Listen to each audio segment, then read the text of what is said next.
कोल्हापूर जिल्ह्यातल्या लाखो शेतकऱ्यांचं ऊसाचं वजन ज्या वजन काट्यांवर होतंय त्या साखर कारखान्यातल्या वजन काट्यांची तपासणी करण्यासाठी भरारी पथक शासनामार्फत नेमण्यात आलेलं असते।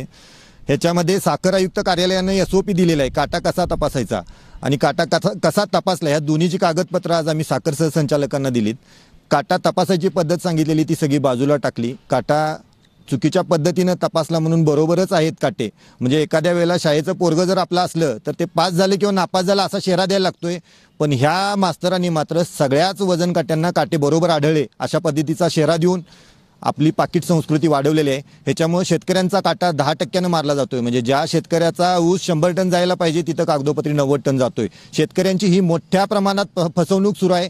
याला साखर सहसंचालक कार्यालय आणि दुसऱ्या बाजूनं वजन काटा विभागाचे एक अतिशय निर्लज्ज आणि कर्तव्याची जाणीव नसणारे अधिकारी याच्यामध्ये आहेत। आम्ही आज साखर सहसंचालकांना भेटून ही सर्व माहिती दिलेली आहे। 8 दिवसात ह्याबाबत कारवाई करा। जे भरारी पथकामध्ये सहभागी झालेले होते अधिकारी त्या सर्व अधिकाऱ्यांची चौकशी व्हायला पाहिजे, कारण लिखित स्वरूपात SOP असताना सुद्धा त्याच्यापेक्षा विसंगत पद्धतीनं सर्वच काटे बरोबर आहेत अशा पद्धतीनं छापणं, म्हणजे हे सर्वजण भरारी पथकाच्या नावाखाली साखर कारखान्याच्या ऐवजी सासरवाडीत गेल्याप्रमाणे आहेर घेऊन आलेले आहेत।